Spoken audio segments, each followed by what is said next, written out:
Friends, hello there. Welcome to another episode in the teaching series. Hey, we're going to do something a little bit different for today's episode. For those of you who've been following along, we have been in the midst of a mini-series called Rabbis and Disciples. And we're going to take a one-episode break from that mini-series because we are in the midst of the Christmas season. And I don't want to just blow through this season helping you to better understand rabbis and disciples and all of that without just pausing and reflecting a bit on 2020, and specifically as we are going through this Christmas season, how do we best engage what is before us in light of everything that has happened around us over this last year. And if you're watching this on YouTube and you find this video to be helpful, just like this video, subscribe to our channel, and if you just know someone who needs to hear the thoughts that are offered in this video today, please share that with them. All right, let's jump into this episode and let's reflect a little bit on 2020.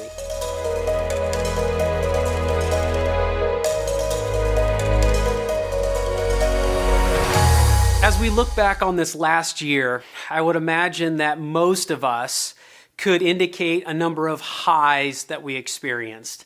And definitely all of us could highlight a number of lows we experienced.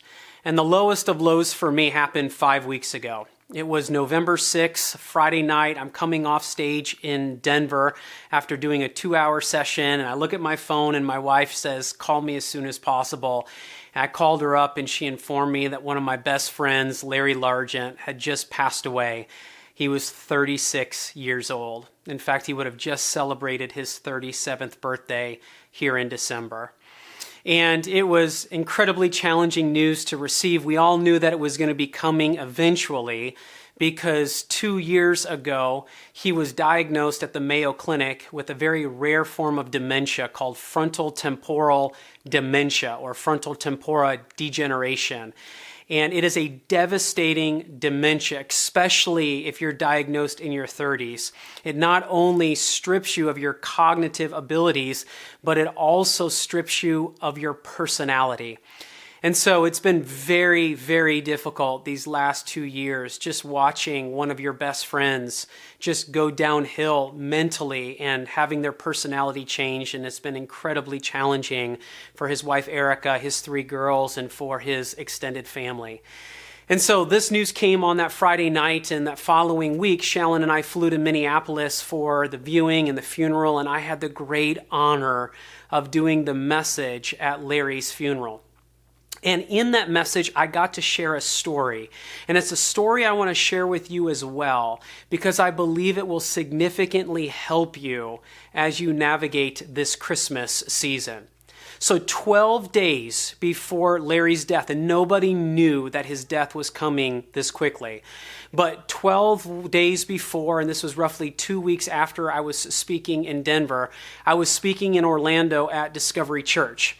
And it was for their Sunday services, and they had asked me to speak on Acts chapter 20. They were in the midst of a series on the book of Acts. And in Acts 20, Paul does this incredible speech to the Ephesian elders at a place called Miletus. And in that speech, he talks about how his only desire is to finish the race. And running a race is one of Paul's favorite metaphors, or was one of his favorite metaphors to use about life. And so I did this teaching about all the different ways that Paul used this metaphor of running throughout his letters. And so one of the things that I did is, because where races were run in the ancient world was in a stadium, I had them put up this amazing photo of the best preserved stadium in the entire ancient world, and it's in a place in Turkey where in 2016 Larry had facilitated one of my Turkey trips, and we had been in this stadium together talking about this metaphor of running the race well. And so Discovery this year just got all new technology. And so they have this massive LED screen that takes up the entire stage. And when you throw a photo up, it feels like you are inside the site.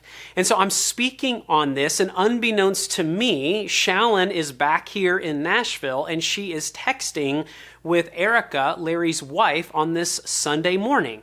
And Shallon had no idea what I was speaking about. She just said to Erica, hey, Brad is speaking in Florida today. They're live streaming the services. Here's the URL. And so she sent that to Erica, and they put up on the computer screen the live stream of me speaking. And Larry, who hasn't been cognitively with it for a long time, is locked in to this screen as he is watching me teach and as he is seeing this photo in the backdrop, which is a place that he had been before.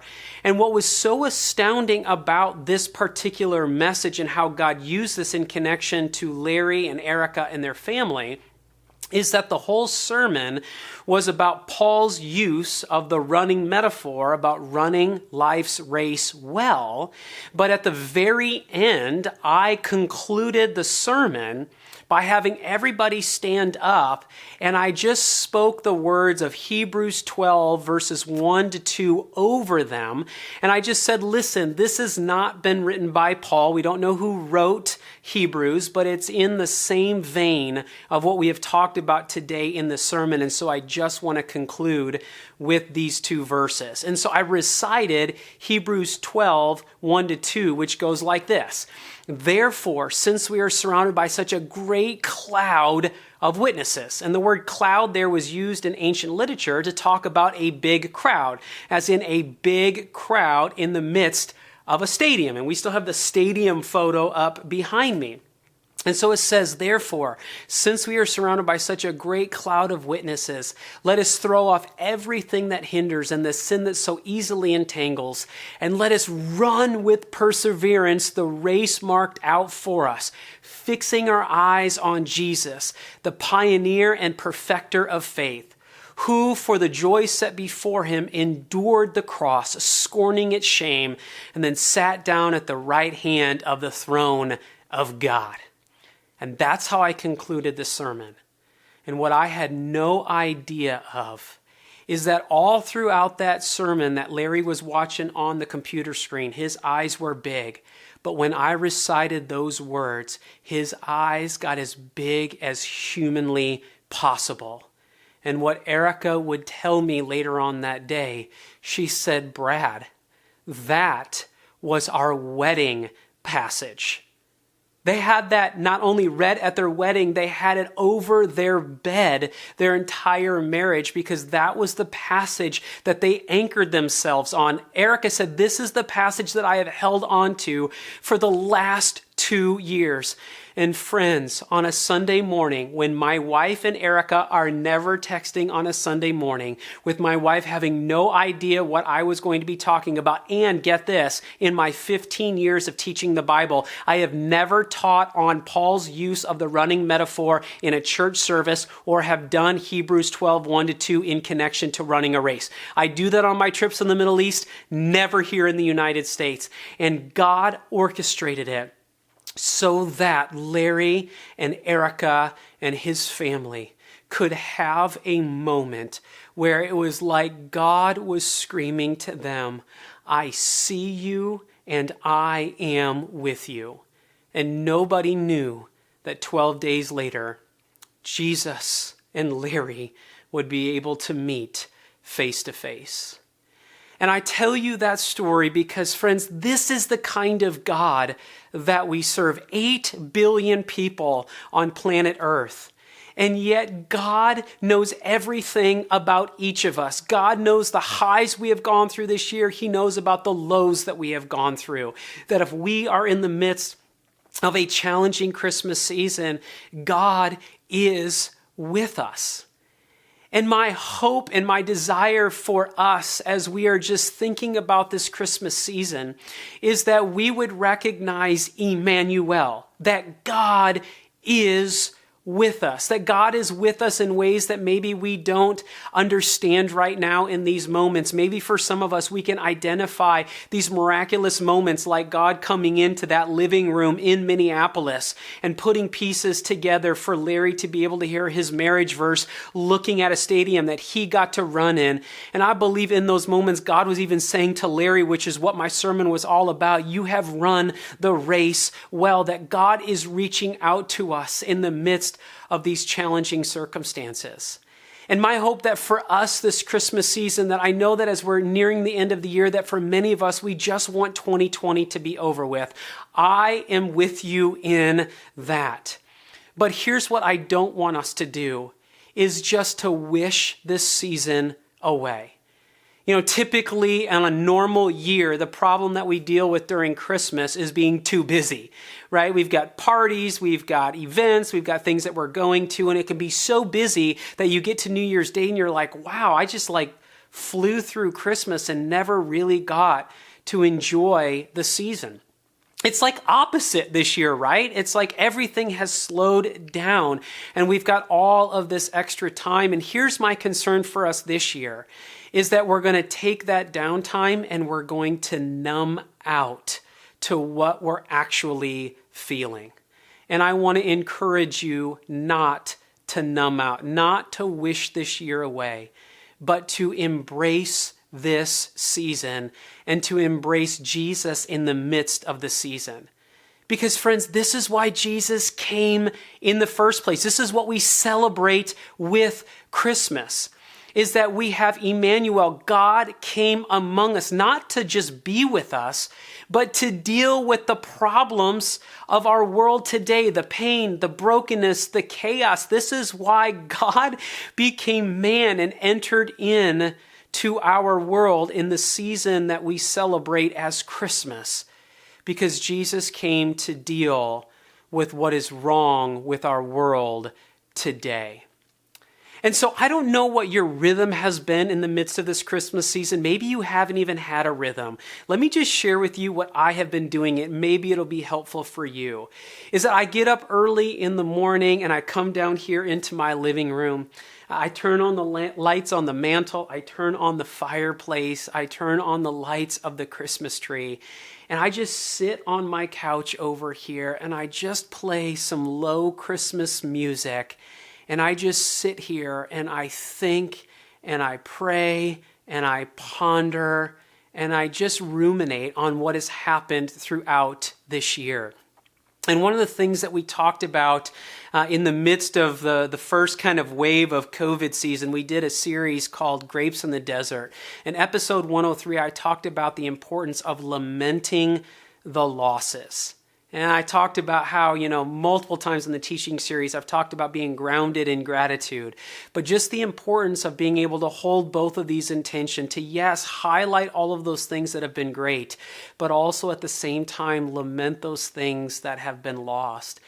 And I just sit in the midst of my couch and I just say, God, here is what has been lost in the midst of this year.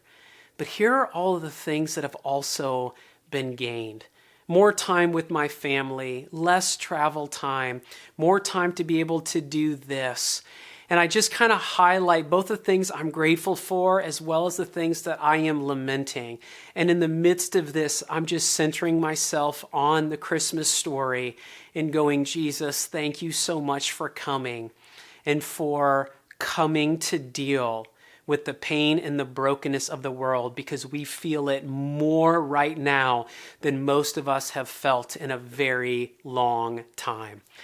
And so, friends, I want to encourage you to jump into a rhythm for the last part of this year, to find ways in which you can slow down, not numb out, not just try to get through, but to embrace the year in its highs and in its lows.